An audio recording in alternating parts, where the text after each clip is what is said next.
Are these cheap DACs giant killers, or is the performance just as low as the price?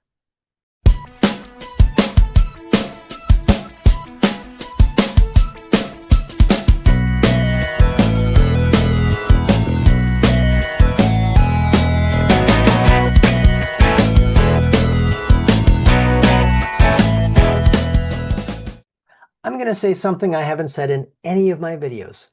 If you're enjoying this, please press the like button.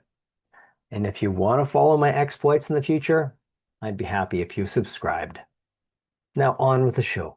I originally started trying DACs a few years back. I was running a benchmark DAC2 HGC for well over 10 years, and I thought it's perfectly fine. And then my friend listened to it and he said, I don't like the way it sounds. And I'm going, what's not to like?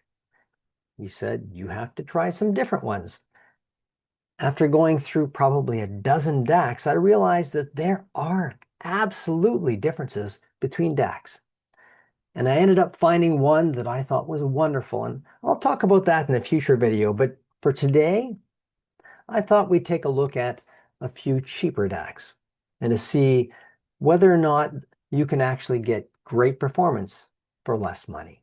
The market has been flooded with multiple models from a bunch of different companies, especially Chinese companies like Topping and SMSL and FIIO. And today we're comparing 3 DACs, 2 from China, 1 not. The first is going to be the FIIO K11 R2R. The second is from SMSL, the D100 Pro, because I enjoy testing the P100 Pro DDC so well. And the third is the Chord Mojo 2. A little bit more money, but still what I would consider to be a budget DAC. How do they sound compared to each other? And could I live with one of these cheaper DACs? Before I get into this, it's worthwhile showing you how I have all of this hooked up so you can see how I'm doing my comparisons. Here's the test bed to make all of this work. In terms of the contenders, we've got the Chord Mojo 2 sitting up top with a Shawline cable from Chord going 3.5-inch headphone to RCA. We've got the SMSL DO100 Pro. We have the DAC2 from Benchmark HGC. This is one of my standard reference points. I've had this for a long time. I know exactly how it sounds. And then finally, we've got the FIIO R2R, K11 R2R DAC. Central to make all of this work and possible is the Benchmark LA4 preamp. The benefit of this unit is, to my ears, it's very, very neutral, about the most neutral of all the preamps I've heard, because every piece of equipment does have a personality. This one has very little, although it does do a couple of interesting things, which I'll cover in a future video. Inputs, it has the DAC2, the Benchmark DAC2 on input 1, the SMSL on 2, both of those with XLR. Then for RCA, the FIIO does only RCA, and the Chord, of course, does RCA via the adapter cable. With this unit, being able to level match does make a massive difference in terms of being able to sense the differences between these units, because differences in dB, in loudness, can definitely impact your impression of things. Driving them all, I'm using a SPDIF for all of them, either optical or RCA. I'm driving them. A couple of those are coming from the Mercury V3 streamer from Pi2 Design, very well regarded, well reviewed. I'm also using back here a Squeezebox Touch for another couple of the SPDIF outputs. I have, just to be sure that I was being fair, I've swapped them back and forth a little bit just to confirm that they're all getting a similar signal. And I do think there is some difference from one transport to the next, but I found the differences between transports to be much less than the differences between DACs. And I would say, switching these around, that the streamers themselves, the transports, are not significantly coloring the perceptions I'm getting. There you go. That's the whole shebang. In addition to the setup of the DACs and the preamp, I should mention that I'm using an Orchard Star Crimson Ultra GANFET amp. In this particular case, it's using a linear power supply that I built. I've also got one that I built with a switch mode supply. and I'm sure I'll be talking about those in the future as well. The speaker I'm using is the Ergo 9. I doubt you've heard of it. It was designed by a fellow on the Pinkfish Media Forum. He's designed many speakers for himself, and this particular one has been built by many other people. I will include a link in the description so you can take a look at that if you're interested. Comparing DACs is tricky. It's not like you've got two sets of speakers where the differences between them is very, very obvious in the bass and the treble and the dispersion and the way they fill the room. With DACs, the differences are much more subtle. They're much more nuanced. They're much more almost subliminal. I found with DACs, it's almost like you're meeting a bunch of people who look identical, wearing the same clothes. They've got the same outward description. And it's not until you sit down with them and start having a longer conversation that you realize that each of these individuals is special and interesting in some way. You may love them, you may hate them, but they are not all the same. If you just sat down and switched through and gave 2 seconds, 2 seconds, 2 seconds, 2 seconds to each of these DACs, I don't think you would tell a difference. I know I can't. But when I sit there for a little longer and let it soak in, for me, it's at least 30 seconds, preferably a little bit longer. Sometimes I'll just let a given DAC play for 5 or 10 minutes until my brain suddenly says, wait a second, I just noticed something. This is very much this or that. And then when you go back and check it again later, you realize that, yes, I'm getting a consistent impression from this particular unit. And that's what you really have to do. You have to have the patience to recognize that the personality may not be majorly different from one to the next, but the personality is significant. I think it's worth mentioning that there are different ways of doing the DAC thing.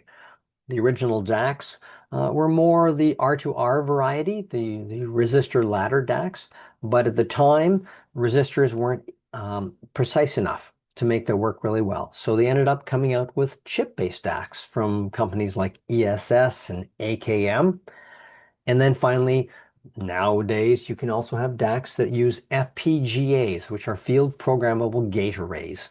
And that's much like an audio computer where the information is coming in, you manipulate things, you apply filters, and then you spit out the analog signal when you're done. And in this particular comparison here, we actually have one of each type. The FIIO K11 R2R, of course, is an R2R DAC. The SMSL is a chip-based DAC, specifically using dual ESS Delta Sigma chips. And the Chord Mojo 2 is an FPGA. The other thing I wanted to mention is DACs will have different filters for processing the information after it's done the basic conversion. And my general approach with these has been to use the default mode on each of them rather than changing a lot. There can be a bit of a difference from one filter to the next, but I don't find it's a major difference. The basic personality of the DAC is usually fairly consistent. I will say one thing though, with oversampling versus non-oversampling. When I've tried this many times in the past with not only these DACs, but other DACs, I have found I generally don't prefer oversampled. It oftentimes has more detail, but there's something about it that just doesn't feel right and connected and cogent as far as the message goes. So generally speaking, I prefer non-oversampling, although I do like upsampling. So it's kind of interesting. I'm not going to get into the details of the differences between all these various things. Just suffice it to say I've been using the default settings for each of these DACs. As far as connections go, the FIIO is probably the most limited, although probably not that much different than the Chord. It has power input, which requires a brick externally to the device to provide power to it. I suppose you could use a better power supply, but considering the cost of this DAC, I don't know that you'd necessarily want to. For inputs, it has USB, a USB-C connector coming in. It has a SPDIF, optical and coax, RCA. And then finally, for outputs, it has only RCA, at least into your preamp or your power amp. It does, however, have two headphone jacks. It has both a mini 3.5 millimeter stereo jack, as well as the full-size 6.35 millimeter jack, so you can plug your headphones in. I'm not a big headphone guy, so I didn't even try doing that myself. Next up, we have the SMSL. For power, it has its own power supply built on board, so of course there's an IEC socket on the back. For SPDIF inputs, it has optical and coax, RCA. It also has the USB output, or sorry, USB input, just as the FIIO does. It also has an HDMI input, so that you can incorporate it into your home theater system if you want to. And it also has a Bluetooth receiver. So if you want to send music or videos from your phone and have them come out from your stereo through this DAC, that works very well also. The DAC is balanced internally, so it has both balanced XLR outputs as well as RCA inputs or outputs. In my case, I did all my testing with the XLR just because it was most convenient to hook it up to my preamp that way. I suspect because it is balanced internally that the XLRs will likely sound the best. RCAs, as I say, would require some kind of conversion to go from XLR to RCA.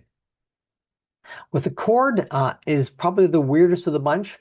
For power, it has a battery on board. So you typically would charge the battery using a micro USB cable. And in my case, I also happen to have a very good linear supply that can do a micro USB. So I did a quick comparison of battery versus my linear supply, and I found I actually preferred linear supply. So all of the rest of my testing was done with that.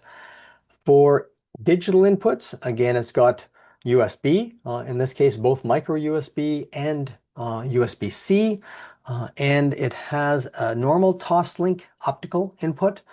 If you want to use what we normally would think of as coax, but in this case, it's not really coax, they have a TRS connector, a 3.5 millimeter connector, and you would need a cable to go from RCA to TRS, and that's a bit of an oddball thing for this. In this case, I'm using optical for my testing. And finally, for outputs, it has two headphone jacks, 3.5 millimeter headphones jacks. I'm not sure why they're both the same. I couldn't see somebody listening to two sets of headphones at the same time, but I suppose it's possible. And of course, because there are no RCA outputs, you have to have a special cable to go 3.5 millimeter stereo jack to headphone jack to RCAs. And in this case, I'm using the Chord cable, the Shawline cable. As far as user interface goes, there's a lot of variation from one to the next. The FIIO, in addition to having all of the settings that it has, also has all kinds of blingy options for, do you want a light on top and what color should it be, and how bright do you want this to be and that to be. There are many, many options with the FIIO, and the only way to do it is by push, push, click, click, spin, push, click. It's a little crazy. The display is oversimplified, obscure abbreviations, so you spend a lot of time reading the manual trying to figure out what you're doing. But once you set it up, it's basically fine, and you're just going to control the volume and occasionally want to switch inputs maybe. The SMSL also has on the front just the single volume knob, no additional buttons, and it's clicky, clicky, turn, turn. But there are fewer options because it doesn't have all the settings for the various LEDs that are in place. And there's also a remote control with the SMSL, so that makes it a little bit easier when you're just interacting with it on a normal basis. So a little bit better in that regard. The weirdest of the bunch is clearly the Chord Mojo 2. It doesn't have any kind of display other than colored buttons, and you are somehow supposed to just look at these colors and know whether it's in menu mode or not menu mode and how loud, and it's a little crazy. So for me, I dislike that most of all, and I'm not really a blingy kind of guy. I just want it to be simple and demure and over in the corner, and what I want to shine is the music. I really couldn't care how it looks, so I'm really not that much into the look of the Mojo 2. But again, once you set it up, likely what you'll be doing is just turning it on, turning it off, and volume up and down a little bit, so it's not a major deal. Every one of these devices does have a volume. Every one of these devices can either feed into, with a fixed setting, you can feed into a preamp and then have your own preamp control the volume, or you can have this drive a power amp directly. They'll all work just fine for that. I'm sure you're all wondering how they sound. Let's start with a FIIO. The first thing that struck me as really interesting was the frequency response. Specifically, the bass seemed bigger than I expected. Not perfectly well defined, but definitely bigger. I wouldn't go so far as saying it was overblown, but it didn't quite feel right to me personally. I'm not a big bass head. There may be others out there that say, oh gosh, I love that extra bass. That was wonderful. The highs were very soft, they didn't have a lot of edginess to them. So if you're somebody that wants a really extreme edgy treble, to really shimmer with cymbals, this wasn't doing that. But at the same time, I know many people prefer a more soft, relaxed approach. I'm always astonished when I go and listen to a lot of different systems, and I'll hear some system that's worth $100,000, and the person absolutely loves it, and I'll listen to it, and it's going, soft and relaxed. Not what I want, but it's clearly something that people appreciate. So I think there is some value in it sounding the way it's sounding. But the mids, oh my goodness. Listening to vocals was just beautiful and rich and dreamy, and it just drew me in. Listening to vocal tracks, fantastic. So it was very interesting for me to hear that from the bass, that from the treble, and then have the mids sound so good, especially if you like vocals. Fantastic for that. For dynamics, again, soft and relaxed. I found that not a lot of leading edge for things like the plucking of strings and the snap of a snare drum, but again, maybe that's what you'd love. For detail, because we were missing some of that definition in the highs, I found it struggled a bit for me, especially during busy passages. Would get a little bit confused, a little bit muddled, almost jangly for stuff that was rhythmically very, very busy. I found that a little bit irritating at times, but that really depended on the material. If there wasn't a lot going on, like I say, if I'm listening to some vocal jazz, didn't notice any problems at all in that regard. Soundstage, it actually was remarkably huge. Like I was quite astonished at how big the soundstage suddenly became listening to this particular DAC. Now, again, because it wasn't delineated, I found that the imaging within the soundstage was not as clear and with the right edges around things as I normally prefer. I'm more interested myself in imaging than I am in the size of the soundstage. I know some people are like, my God, the soundstage was 2 feet wider. I love it. Doesn't necessarily do it for me. So it really depends on your tastes. You may love the way the soundstage is presented, or like me, it may not necessarily do it for you. Rhythmically, same situation. I find rhythm oftentimes it's not the only aspect, but if you don't have a sense of the attack of the percussion instruments kind of driving things forward, it's a little bit hard to get that sense of rhythm. So this was not the winner in the rhythm department, but as I say, the mid-range, the voices was so seductive that it may be exactly what you were looking for. Let's go on with the SMSL. After my experience with the FIIO, I paid attention to the frequency response and sort of the general spectrum and noticed nothing remarkable, which I guess is a good thing. The fact that I noticed it so much with the first DAC, well, I found that a little bit fretting. And the fact that it wasn't there with the SMSL made me feel a little bit more at ease. I found the SMSL was much better at doing dynamics. When the notes hit, whether it was the pluck of a string or the snap of a snare drum, I found that it hit when you expected it to hit.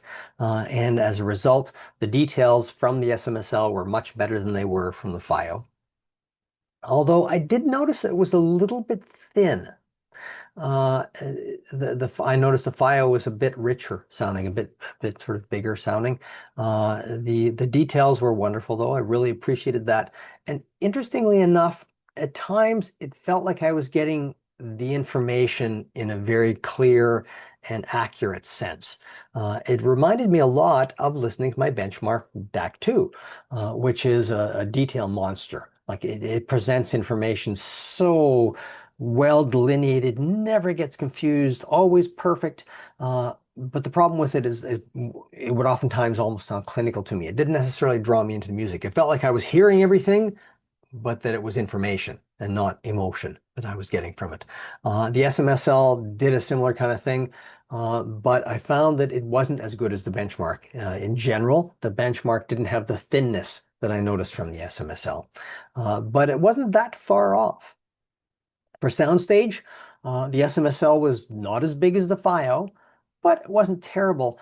But I did definitely get a better sense of imaging from it in terms of where things were placed, the size of them, delineation of notes floating in the air, that kind of thing. It was quite a bit better with the SMSL.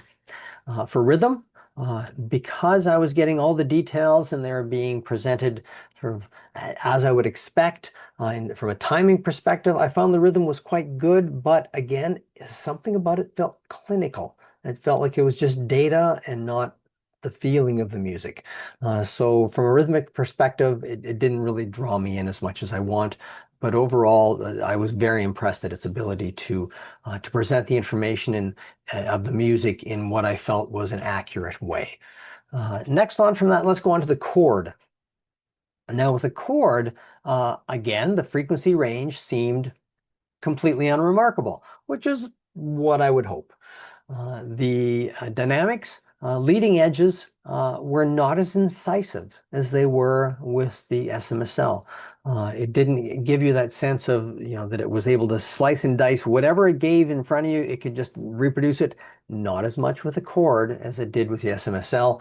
But what it did present, I found that it did it with a bit more solidity, a bit more palpable nature to it, a bit more body to the slams. The slam might be not quite as defined from a dynamic perspective, but there was some heft behind it. It's kind of like if it was a snare drum thing, you might not, the initial crack of the snare drum of the stick hitting the drum might not be as extreme, but you'd hear more wood from the stick that hit the drum.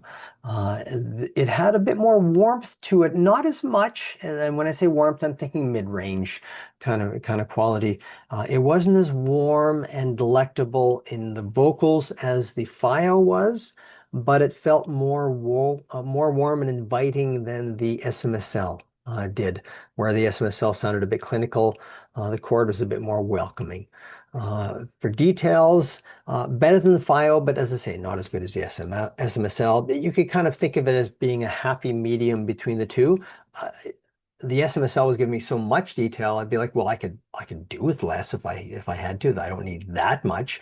Whereas the with the FIIO, I felt like it was like missing something here. The chord was good enough in that regard. For soundstage, not as big as the FIIO, definitely better than the SMSL. But because it had that extra sense of body, I thought it made up for the fact that the soundstage wasn't as big, because it felt a little bit more like the instruments were in the room, with just the palpability of it all. From a rhythmic perspective, I'd say it probably was the best of the two, although it's a bit of a toss-up. Because the SMSL has the dynamics, the edge on that, that helps the rhythm a lot. But because it doesn't have as much solidity and palpability as the chord does, it makes up for that in a little bit as well. That whole concept of what creates this rhythmic engagement, the sense of this is something I'm going to cover in a future video. It's a very nebulous idea.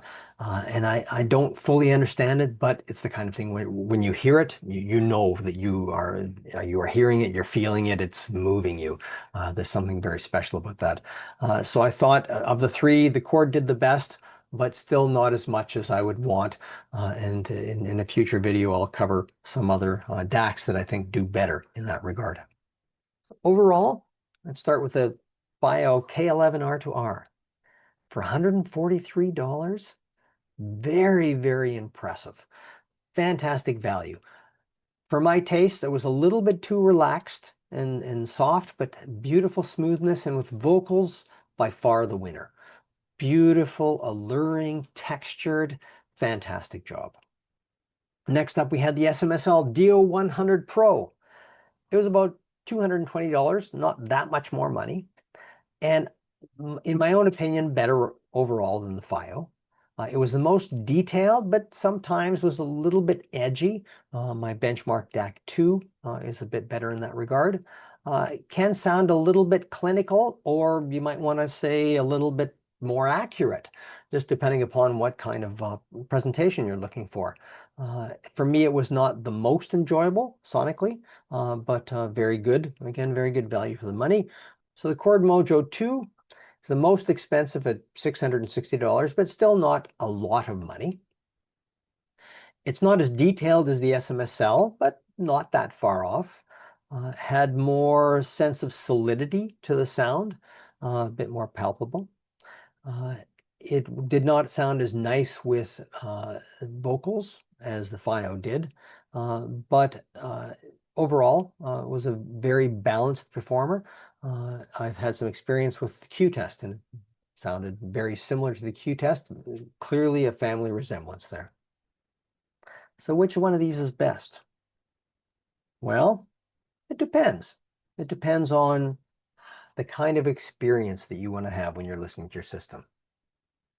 I think you would agree that you don't like every person equally. There are some people you could sit and have an hours-long conversation, and it just feels so pleasant and wonderful and enriching. And other people, as soon as you start talking to them, just something that doesn't feel right. And that's perfectly fine. In my case, I found the FIIO to be a little too relaxed for my tastes, but others would think that's fantastic. The SML had this astonishing sense of accuracy and precision, yet wasn't engaging enough for my tastes. On the whole, if I had to choose the three from a sonic perspective, probably the Chord Mojo. It wasn't the best at all things, but on the balance, I would say that it did enough things well enough that I could probably live with it on a fairly constant basis.